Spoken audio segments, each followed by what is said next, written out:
fiction, science fiction, horror, fantasy, crime, LGBT, thriller. You have now entered the House of Mystery. Welcome back into the House of Mystery. I'm Al Warren, and we've got Dave Old-Fashioned Martino co-hosting on this show today. That's right. Yeah, my favorite drink. Yeah. My favorite cocktail. Yeah. I didn't know what that was in that. I'd never really realized. No. It. Yeah. I worked as a bartender bartender way back in the 80s of the last really? century, and no one ever ordered that in any place I ever worked in. It's too old-fashioned to order it. And I'm not sure if I ever learned it. Maybe someone taught it. Maybe I did have it in my, education. But, no one ever A little has. bitters, a little simple syrup, a little whiskey. Why not just do whiskey shots? Oh, yeah, I like to appreciate the whiskey. Oh. Yeah, and if you want to see Dave appreciating his whiskey, just go to his Facebook and any social media and see him. You can go to TikTok, too. Yeah. Yeah. Oh, yeah. Instagram. I think the video's on Instagram, too. I'm not sure. Yeah. What stays there in Brooklyn, stays there or whatever. Yeah. Yeah. Well, it's actually Queens. Queens. Flushing, Queens. Yeah. It'll never be causing the same. trouble. They won't let me in. They won't let me back into New York. Yeah. Brooklyn's closed. Unwanted posters. Yeah. Well, and that's a different story. But anyway. Well, speaking of other horrors around not just whores, but horrors, we've got an author here that is writing in the horror genre, I believe. So we'll talk to him here. And the book we're talking about is Shaded Grove, and it's Oliver C. Seneca. So thank you for being here, Oliver. Absolutely. It's my pleasure. Thanks for having me. So what's going on, Oliver? Do you consider yourself a horror writer? I see, the reason I ask is because I see different, categories in, like when you go to Amazon and place like young teen, adult, ghost stories, literature, fiction. What do you call it yourself? I would say it's mostly horror. Maybe, one could argue a little bit of thriller in there, although I kind of think those two genres can be like one and the same. But I would say horror is the core of what I do. What is a good horror to you? Like, is it mental stress and suspense, or is it more graphic and gore? Like, where do you kind of fit? That's a good question. I would say for me, I'm more on the unsettling side. I tend to like things that are atmospheric. Something's wrong, something's not right, and there's a darkness in the air. There's something that's off that the characters have to figure out and maneuver through.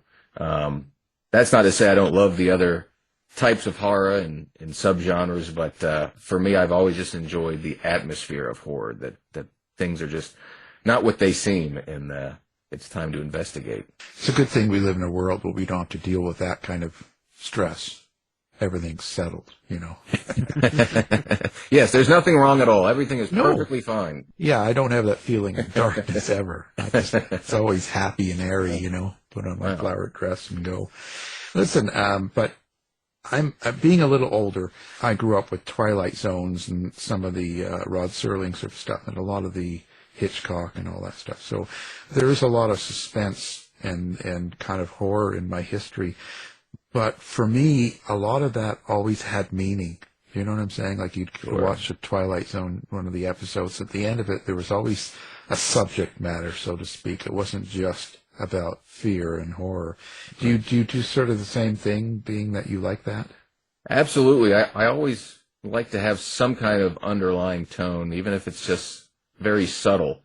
But I find that a lot of the times when I'm writing, it always comes back to some kind of family message, something to do with relationships with whether it's your parents or your brother, a friend of yours or something like that. I always, for whatever reason, it always just comes back to that. There's always some kind of message about relationships. Well, that's interesting. So do you involve a lot of your own life in there then? Is there a personal touch to your stories? Oh, for sure. I would say especially with Shaded Grove, the book that just came out, the relationship between the two sisters is very much similar to the relationship I have with my brother. We're close, but we have our differences. We have kind of clashing personalities. I wanted to put that in this book to kind of see if two different personalities can come together and get through a horrific situation. I try not to put too much of myself in my writing, but I think sometimes it just, naturally happens. I think if you make anything, even outside of books, if you do anything creative, I think it's impossible not to have some of your own situations and stories of your life. You can't help but have them leak into the story somehow. Well, yeah, because then I think that makes it more real. It makes your characters more real too, because it's believable. There's some real emotion that comes out of you into it, even if it's not exact. It's still got the same, like you talk about you and your brother compared to two sisters, right? It may not be the exact sort of thing, same thing you guys go through, but it's still there. Absolutely, for sure. Now that's interesting, because so Shaded Grove, what's the premise of that book? So we have these two sisters. They're driving back home from a haunted house tour out in the middle of this small town called Shaded Grove, which is just a tucked away little place, backwoods kind of town. No one really knows about it. They're driving home in the rain, and all of a sudden they find this strange old woman walking in the middle of the road. So they pull over. They're trying to help her out. They're trying to get her to the hospital. They're trying to GPS it and try to, get this woman to safety. But she's acting very erratic, and her mood is shifting by the second. So they're trying to help her out, but she's, going from angry to sad to happy. And she's making these wild claims that she knows these two young women. And then all of a sudden she has this big outburst, and then it causes the car to crash and roll down a hill. And then when the sisters both wake up, the woman is gone, and they're, not far from this isolated property of the Shaded Grove Mental Hospital. And so they think it's abandoned, but a security guard lets them in.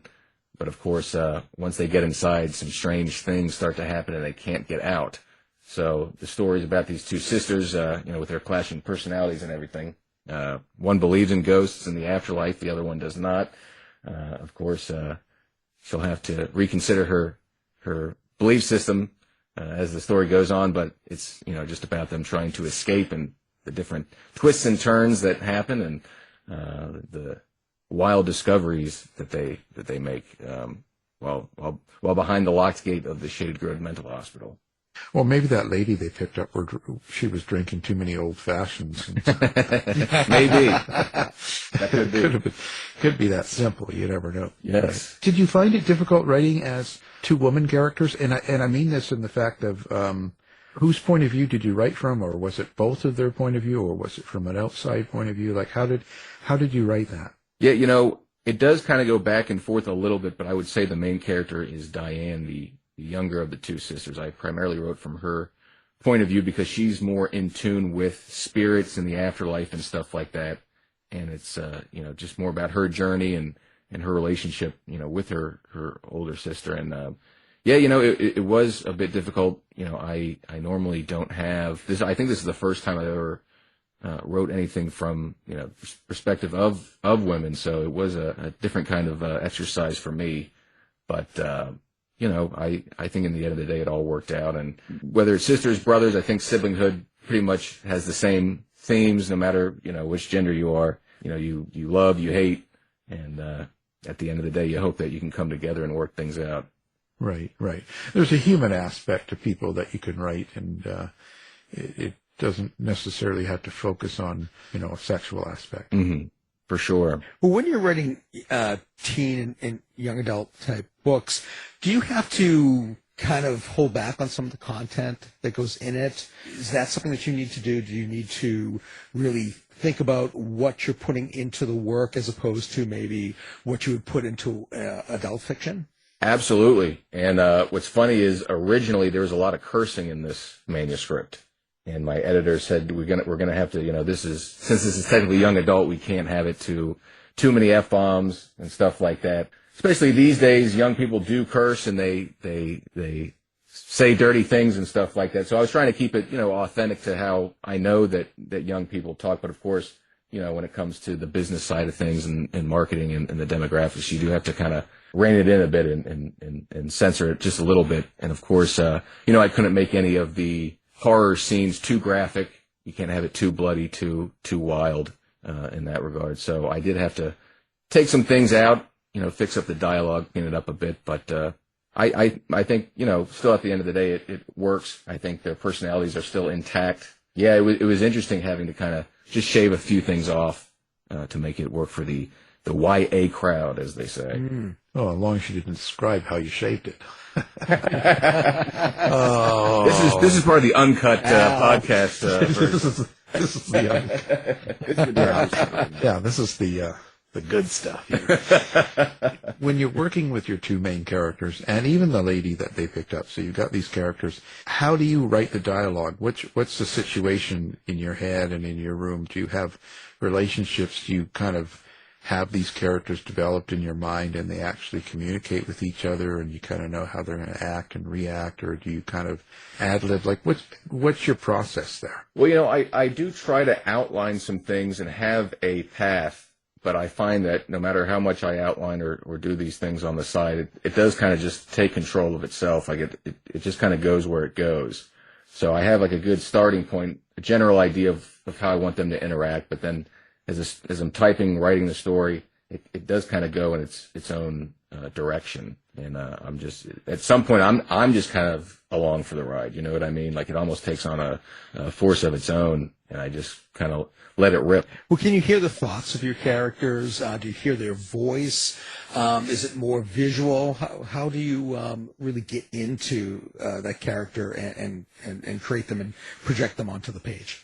Sure, yeah. Honestly, the characters of Megan and Dianne were based off this duo, this sister musical act called Meg and Dia, or Meg and Di. I can't exactly remember how you say their names, but they're both these dark black-haired sisters. And I remember listening to their music and seeing their music video, and I was like, oh, like this would be a good like set of characters for a story. So I actually am picturing this duo in my head when I'm writing these characters. That was kind of like the launch pad to get their aesthetic down. And then, of course, as I write the story, I do get attached to the characters, and yeah, I can think what they're thinking, and they each have their own different like music tastes, and they of course they have their own different belief system. There's one that's the older sister, of course, is more bound in reality. She's very cynical. And then the younger sister's, free spirit and new age, as they say, and she's into stones and crystals and stuff like that. So I was getting into all that. And so your perspective on that, you must have your own personal, are you into supernatural afterlife and all this and spirits and stuff like that? Or are you kind of do you not buy into that sort of thing? Like or do you have kind of how do you put yourself into that situation? Yeah, I've always been interested in spirits and ghosts and stuff like that. My older brother definitely believes in them. He's had some experiences with mediums and different ghost tours. He's seen things and heard things. I personally have never had any experience. I've been hoping to have some kind of paranormal encounter, but I've definitely always been interested in the whole lore of all that stuff. So I guess that part is actually not like in the book, where one believes and one doesn't. I do believe, even though I haven't had a personal experience, but I feel like there's enough stories out there and enough things that have happened in human history that I feel that there's something beyond this. There's some kind of energy out there. There's something going on after we pass, but I've just yet to see that directly. Right. Yeah. You need a few more old fashions. That's right. There you go. Yeah, and then things get easier. It only gets better. Makes it smooth. That's right. So where do you see yourself with horror going? Do you find that this is kind of the genre you want to be in, or is there something more? I think so. I'll probably stay in horror for a little while. As I write more horror, though, as I was saying before about stuff with family, it always comes back to family stuff. I do find myself liking more the characters as opposed to the plot. And I find myself sometimes writing stuff that isn't so much horror, but maybe it's, has some darker tones, but it's focused more on the characters and their lives and their development. Sometimes I think, well, maybe somewhere down the line I'll just write regular literary fiction, that doesn't have speculative fiction elements to it. So perhaps that might be my future, but I have a lot of ideas that are spooky and more on the horror side, and I'm trying to hit every kind of sub-genre. Like, I want to do one about a slasher, a serial killer. I want to do one that's maybe science fiction horror. I want to do one that's, demonic, possession, exorcism, stuff like that. So I'll probably be in the horror genre for a good long while. Right. Yeah. I try to exercise every day. And how's that working out for you? Well, it's not too bad. Not too bad. Oh, good. I'm doing okay. Yeah, I'm doing okay, actually. I lost my hair, but I'm doing okay. But I'm thinking, a lot of times if you go outside of your genre, even if you read outside or go to different types of books, and then you can incorporate that into your characters, even in a horror book, to make it a fuller story, more depth to it and stuff. I don't know if you do that. Do you find you read and follow other types of writings, or are you a big fan of just all horror? No, I will read it all pretty much. I really enjoy old literature, like of Mice and Men and Catcher in the Rye and stuff like that. I find those books to be very compelling. I like reading people's biographies and historical stuff like that. So when I initially got into reading, it was just horror, but it quickly did get into the other genres, and it kind of just opened the floodgates. Reading pretty much whatever I can get my hands on, as long as it's I can relate to something in it in one way or another. I'll pretty much check out any title. And it was interesting how you bring up. You said this was off in a small town and stuff. Now, do you take a real town and develop it after that small town, or do you kind of create this whole image? And even Shaded Grove, is this after a real institute, or is this something you've just developed in your mind? Yeah, well, the institute is based off an old hospital in Harrisburg, Pennsylvania. My father grew up in the city, and he knows, all the different places and stuff. So, and I work with my father, and he's an attorney, and so we would be in the city often for, filing legal documents and stuff like that at the courthouse. And so while we're out there, he'll take me down different streets and stuff and show me different sites. And there was an old mental hospital there that was no longer running.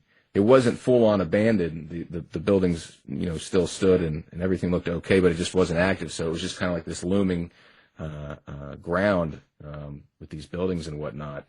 And I remember it was a very foggy day when he showed me this, so that added to the whole aesthetic. So I just thought it was interesting that these big buildings and stuff, at one point were active. Patients were coming and going, and there were doctors and nurses and stuff working in there, and then all of a sudden it just stopped, and it's just kind of sitting there. So I wanted to take that imagery and plant it in like a small rural town, which is, just based off some of the western towns in Pennsylvania that are, just out somewhere in the valley somewhere. My grandmother used to live out in a country bumpkin place when I was younger, and I would go with my mother and brother. We would go out there, and it was, kind of spooky and creepy at night and stuff like that. So I'm kind of blending imagery that I found in the urban setting, put it out there in the countryside, and just making something spooky happen with that recipe. Right. Do you follow kind of the standard ideas of what ghosts and haunted and all that is in other places, other books, other movies and stuff like that, or do you kind of have your own rules? I would say my stuff's pretty standard. I mean, I know in Shaded Grove, the idea of things looping, ghosts kind of coming back to the same spot and doing the same thing over and over again until their soul can move on. You know what I'm talking about?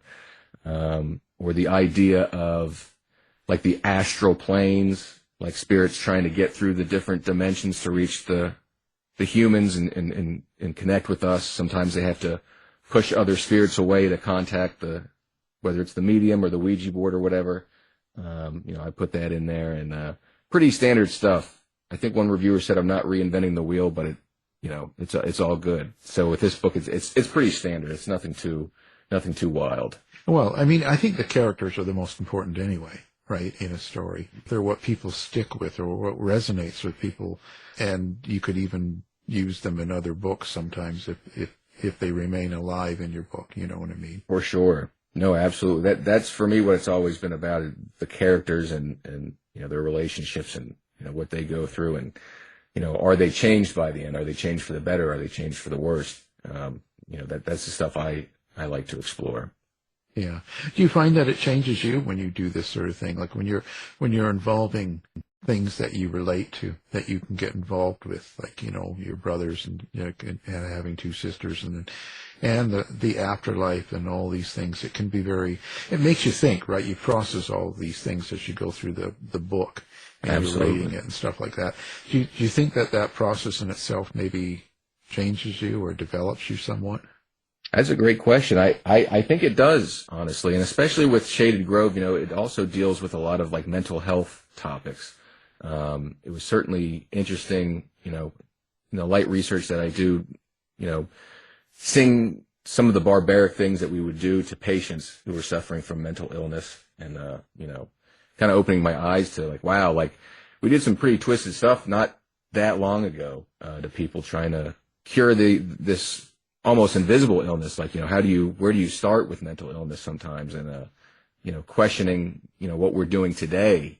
Like, are there things that we're doing today that, 50 years from now we'll look back and be like, oh my God, can you believe we did that? When we should have been doing this all along. So it gave me a better appreciation for, people who, went through some of these controversial treatments and, people that are going through it now and, they're just, hoping to find a cure for themselves. Yeah, I've written a lot in history and stuff, and I know that we've done terrible things to ourselves, and other people and I think we'll continue to do it. And I think, easily 50 years they look back and go, wow, these people were crazy. And Right, exactly. and the 2000s, see what they were doing? They'll have an endless amount of stuff to talk about. Yes, for sure. Lots of TV movies for this. So where do you see stuff going now? What's next? Or what are you working on now? Well, I just finished, I put together some of my short stories. I'm hoping to get a collection out maybe next year at some point. I have a few short stories that have been published in various little anthologies, and then I have some, of course, that have not been published. So I put them together and sent them to my one of my publishers to see if they'd be interested in putting that out maybe next Halloween. And then I have a shorter book, a novella, if you will, which I'm waiting to hear back on with a different publisher, which is more of a psychological horror about this woman who recently lost her mother, and she had a kind of a tumultuous relationship with her. See, I'm bringing it back again, another familial themed book, relationships, a mother and her daughter situation. But that's kind of like a dark psychological story. So I'm waiting to hear back for the editings on that. We might have to make it longer. We might keep it the same. I'm not sure what's going to happen with it, but I'm excited to see where that goes. And outside of that, I'm always kicking around ideas, and I'm always outlining something.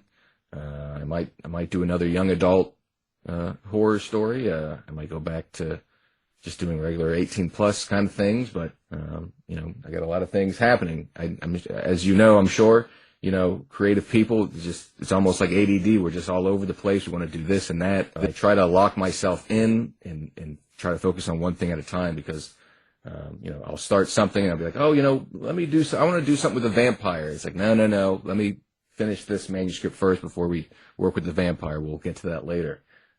So I'm just trying to stay focused and keep the words coming. Yeah, that's all you can do, right? Don't get carried away with a vampire. You lose too much blood. Exactly. We can't do that.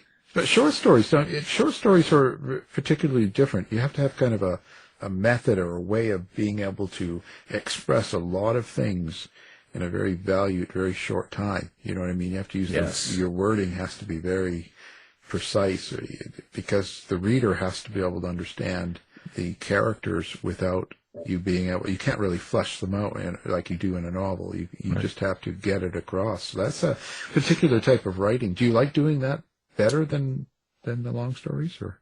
Yeah, it's true. Like, it's tough for me, because I feel like I can go on and on about the different characters and stuff like that. So it is difficult for me to condense it down to, less than 10,000 words. I think it is a fun exercise to do. The way that I like to do it is I will look at different publishers and see what theme they're looking for a short story, and that will help me kind of, get it more focused. Like, for example, there was a story that I wrote that the publisher was looking for short stories. It was horror based around like mushrooms and fungi and like earthly nature things.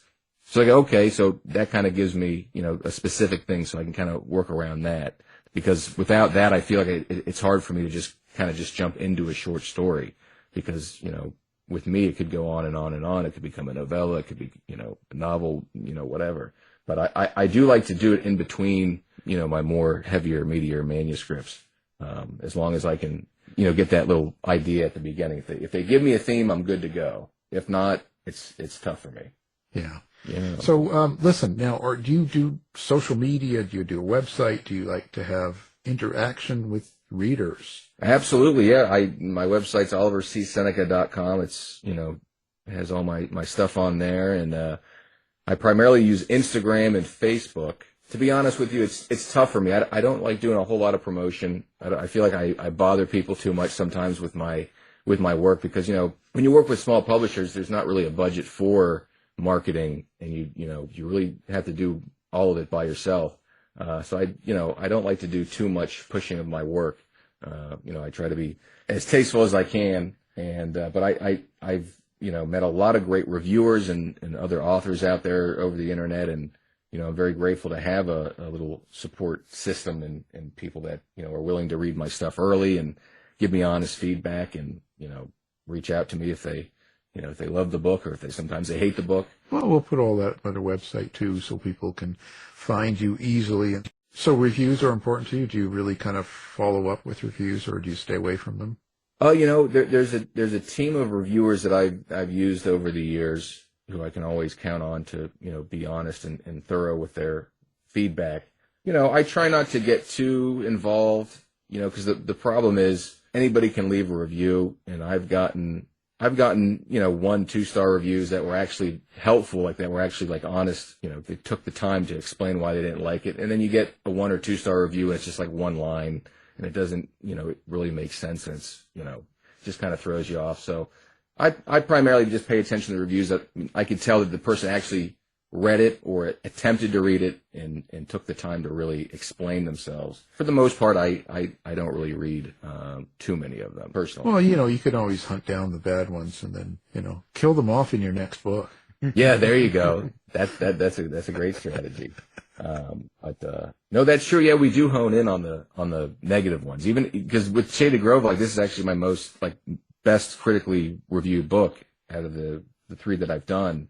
And despite that, sometimes you hone in on the one 3-star review or the 1-star review. You're like, oh, I'm a fraud. I don't know why we do that. Even though there's all these other wonderful positive reviews, you see that one, it's like, what? I got to hang this up. I'm no good. It's tough. It's tough to put yourself out there and express feelings and then have someone kind of just trash them. And yeah. I totally understand. I think we all do. Anyway, we move on. We kill them and move on. That's right. That's all we can do is just, kill them and get on with our lives. The book, Shaded Grove, pick it up. And our guest has been the author of that book. It's Oliver C. Seneca. So thank you. Alan, it's my pleasure. David, thank you. Thanks, Oliver. This has been a production of the House of Mystery Radio Show. To find out more about our show, guests, or hosts, go to our website at houseofmysteryradio.com.